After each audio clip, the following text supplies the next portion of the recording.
President Trump is scheduled to give the State of the Union address tomorrow night. The speech was supposed to happen last week, but it was delayed by the government shutdown. So it comes as another possible shutdown looms, this one on February 15th. Democrats and Republicans in Congress are working to avoid that, but the president has called for those efforts a waste of time unless he gets money for his border wall. He is suggesting he may declare a national emergency if they don't give him what he wants. So with us now is CBSN political reporter Caitlin Huey-Burns. Good to see you. Hey, good morning. Up the middle defensive pressure. Remember that, Caitlin. No, thank you. I needed that refresher too. Yes. I even watched the game and I still don't understand it. So thank you for that. Yeah. All right. So President Trump is going to deliver his State of the Union tomorrow night. I'm expecting something that we've never seen before because you have Democrats that are really, really not happy with the president's performance, and there's a new class of Democrats that are going to be sitting in that in the Capitol building for the first time. And you've got the president who's probably going to be angry. The language that he used with Margaret Brennan and the language that he used about Nancy Pelosi, I'm suspecting we're going to hear some of that tomorrow. And you know what's going to be different is Nancy Pelosi is going to be there sitting right behind him. So all of those images that we're used to seeing of Paul Ryan and Pence and Trump, it's now going to be Nancy Pelosi right behind him. So we're going to be watching for her facial expressions. But you're right, the audience is going to be very different. And Democrats do feel emboldened, especially after this past government shutdown, because they felt like they were able to bring the president to a point where he caved on a lot of what he wanted to do. And you heard him in that interview with Margaret Brennan, not taking a shutdown off the table. So that certainly will play politically into the hands of Democrats, possibly. But also, you know, there's not an appetite among Republicans for another government shutdown. So they do want the president to sound some unifying themes. And I'm kind of looking to see whether he does that, whether he offers any kinds of branches, I would say, to Democrats on things that they want to get done that could benefit the both of them, things like infrastructure, things like health care and drug pricing and other items. So we'll wait to see. Also looking to see how much immigration will play in this speech. We saw last year in his State of the Union, remember he talked about his immigration proposal, even extending citizenship to, or a path to citizenship for Dreamers. We'll see kind of how much immigration plays in this, whether he plays up the border wall or not. So speaking of government shutdown, we're now sitting at about 2 weeks away from the potential for another one. Margaret Brennan asked the president about that. Let's listen to what he had to say. Would you shut down the government again? Well, we're going to have to see what happens on February 15th. And you're not taking it off the table? Well, I don't take anything off the table. I don't like to take things off the table. It's that alternative. It's national emergency. It's other things. And, you know, there have been plenty national emergencies called. And this really is an invasion of our country by human traffickers. These are people that are horrible people, bringing in women mostly, but bringing in women and children into our country. So this is often the way the president speaks, right? He sort of always floats kind of the most extreme responses and never really wants to sort of claw them back. It's maybe it's part of his negotiating strategy or whatever. But meanwhile, lawmakers are continuing to negotiate, I presume. Do we know what's happening with this? Well, there is that committee that's meeting, and remember, Trump has already called that a waste of time. And, you know, basically they have the basic task of funding the government beyond this 3 weeks. And we saw after the past shutdown that the president took a lot of criticism from the general public. We saw that in polling, especially in CBS polling.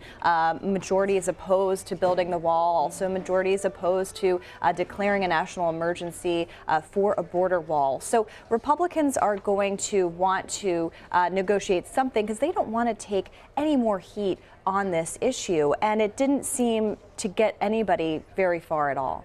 Yeah, we're referencing that poll. Let's throw it back up there. A new CBS poll shows 66% of Americans do not want a national emergency over the wall. Some Republican leaders like Mitch McConnell have also urged caution. I guess the risk is, Caitlin, the president says it's a national emergency. He's away golfing this weekend. None of the governors who border the country of Mexico have asked the president to declare a national emergency, which is typically what happens. A state governor will say, hey, look, we're in the throes of an emergency. It's an imperative. We need some funds to get this done. That hasn't happened.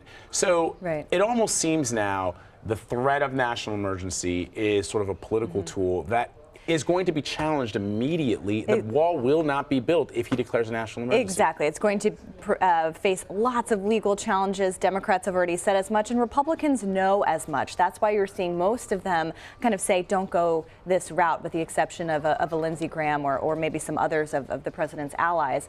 And, you know, the thing here, too, is that the president, the reason that we're kind of in this situation is because the president originally last year agreed to a funding proposal that he got something of $1 billion for the wall, and that wasn't enough from his supporters, his base of support, who pushed back on that. And that's kind of how we got into the government shutdown, too. So very much, you know, declaring a national emergency would be something that's messaging directly to his base and showing to them that he isn't caving on this campaign promise. The political implications show that he would, you know, suffer from this. So before you go, we got to ask you about this Axios report where somebody leaked the president's schedule. There's an awful lot of executive time written on it. I think his personal secretary took to Twitter and basically said, boy, how disloyal can you be? That's not exactly what she wrote, but that's what she suggested. You know, what does this say about the president's staff? You know, that's the takeaway that I had, too, which is that, you know, putting this out there shows some,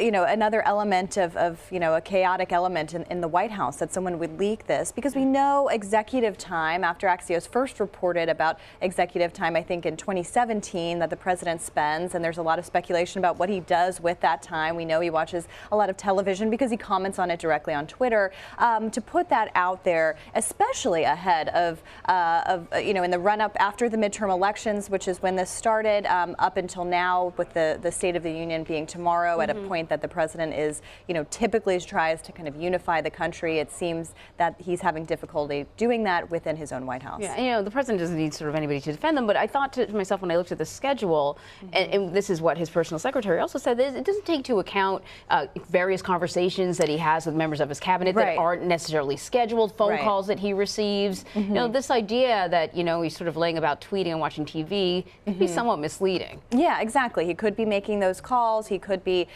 doing other things. We don't know. But what we know, you know, executive time has become like a phrase of this White House ever since it was reported before. Let me sort of play devil's advocate and suggest that that may be true. But if he was talking to world leaders, well, where is the readout? We want readouts. If you make a call to a world leader, there is generally a readout of that discussion, because it's the people's business. And so, but not if you have a conversation with your advisors. Exactly. Right. Well, it seems like, according to Axios, if you read Art of the Deal, he likes to do a lot of micro meetings. That's his style. Right. And remember, he has a lot of informal advisors as well, which could also, you know, be problematic. Yeah, they're cable news hosts. We know who those informal advisors are. But I do think, look, it's to me, the more important point is, as you say, Anne-Marie, it doesn't really, we're not there. We don't know what the president is doing during that executive time. It's just speculation. I grant you that. But what it does say to me is that this president has been unable to engender any kind of significant loyalty, because this is not the first time that we've seen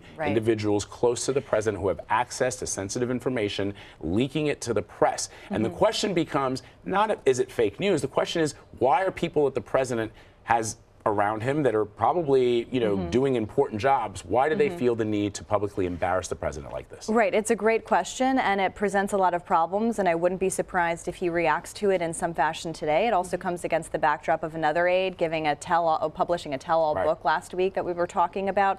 And also, you know, this idea that as Margaret Brennan mentioned in the interview with Trump, that he has an administration with high turnover and also a lot of people in acting positions. And so this is not a state of you know, calm inside this White House. It's a state of lots of movement, turnover, and apparently disloyalty. Yeah, really. Yeah, and there's so much that you know, kudos to Margaret Brennan for a really thorough interview, and we didn't even get to the stuff about Syria and Afghanistan and the president's remarks about Jim Mattis, but it was just a really thorough interview. So check it out on CBSNews.com, or certainly the transcripts are available too. And we will be touching on some of the other elements of that interview in our 9 o'clock hour. All right. So stick around with us. Caitlin, thank you. Thank you. So you can watch the President's State of the Union address tomorrow night at 9 p.m. Eastern. Our own Elaine Keano will kick off special coverage beginning at 5 p.m. That's right here on CBSN.